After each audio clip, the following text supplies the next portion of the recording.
Now we will discuss about packing efficiency in simple cubic structure. Simple cubic के अंदर packing efficiency कितना होगा। तो अगर कोई भी सिंपल क्यूबिक है तो वहाँ पे एटम्स कहाँ पे प्रेजेंट होंगे, तो atom will be present only at corner. Atom सिर्फ और सिर्फ कॉर्नर पर ही प्रेजेंट रहने वाले हैं। और एटम जो है वो किस फॉर्म में होंगे, तो स्फेरिकल फॉर्म में होंगे। तो यहाँ पे मैं कॉर्नर पे एटम्स जो है वो स्फेरिकल फॉर्म में इंडिकेट कर देता हूँ, कुछ ऐसे। यहाँ पे भी होंगे, यहाँ पे भी होंगे, ये कॉर्नर पे भी होंगे, ये कॉर्नर पे भी होंगे और ये कॉर्नर पे भी। ओके, तो अगर मैं इसको नेम दे दूँ, ये जो पॉइंट है, ये जो कॉर्नर है, उसको ए बोल दूँ और इसको जो है वो बी बोल दूँ, और जो एज है that edge will be consider as a A. जो तीनों क्यूबिक की एज है उसको मैं ए कंसिडर करता हूँ, अब ए बी को मैं बाहर रखूँ, अगर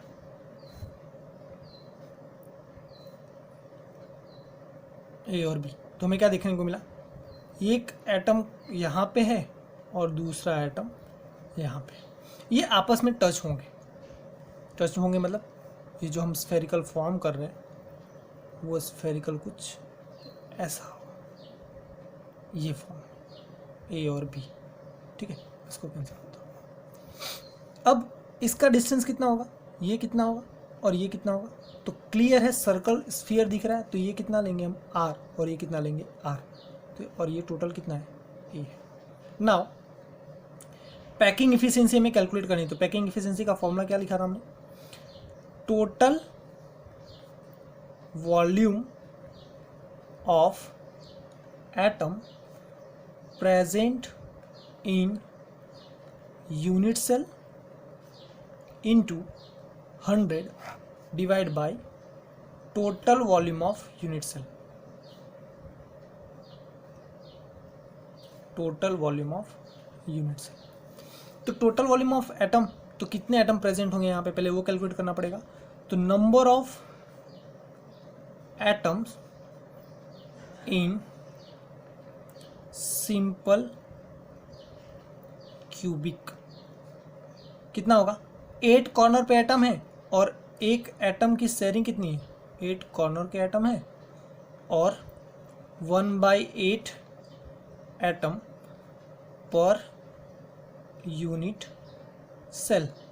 तो कितना मिलेगा, 8 into 1/8 that is equal to 1, एक एटम मिला। उसके बाद volume of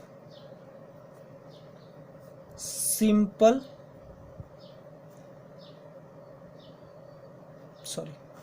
volume of cubic unit cell,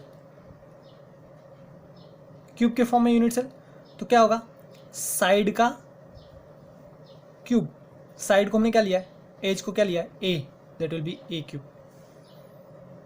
now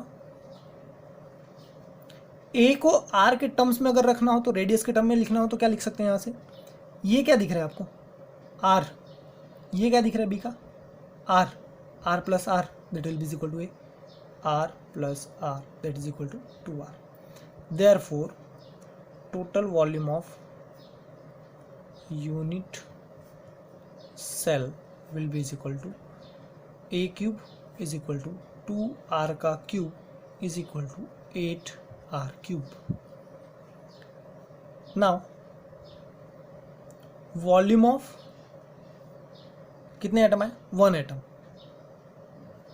1 atom. तो एटम कैसा होता है, स्फीयर के फॉर्म में होता है, स्फेरिकल है तो उसका वॉल्यूम क्या होगा, 4/3 पाई आर क्यूब, ये होगा। सब्स्टिट्यूट करो अभी पैकिंग इफिशियंसी के फॉर्मूला में, packing efficiency is equal to total volume of atom present in unit cell. तो कितने एटम, एक ही एटम है तो उसको लिख दो, और एक एटम का वॉल्यूम कितना होगा, 4/3 pi R cube divide by total volume of unit cell. Total volume of unit cell कितना आया, 8 आर क्यूब इंटू 100 कर दो। ओके, आर क्यूब कैंसल, 4 1 जा 4, 4 2 जा 8, तो कितना आएगा ये, ऊपर बचेगा पाई और नीचे 2 इंटू 3, 6 इंटू 100। पाई की वैल्यू 22 डिवाइड बाई 7 या फिर 3.14 डिवाइड बाई 6 इंटू 100। इसको सॉल्व करो, 0.52 और 534 समथिंग है जितना आएगा into 100, that will be equal to 52.4%। इतना मिलने वाला है।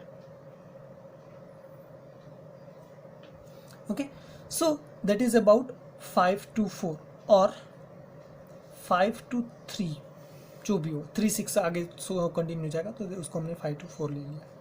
इतना पैकिंग एफिशिएंसी। सो इसके बेसिस पे हम यहाँ पे 2 स्टेटमेंट लिखेंगे। कौन सा 2 स्टेटमेंट लिखेंगे?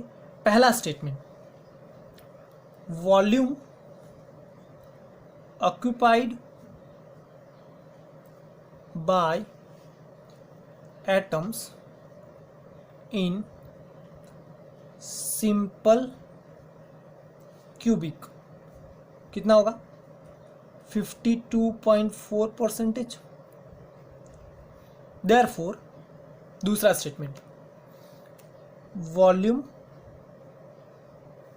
अनऑक्यूपाइड, अनऑक्यूपाइड मतलब वैकेंट स्पेस, या फिर volume vacant by atoms in simple cubic. तो क्या कर, इसको 100 में से माइनस कर दो। टोटल पैकिंग कितना होगा? 100 होगा, 100 में से माइनस करो तो कितना आएगा? 6 और यहाँ पे आ जाएगा 7।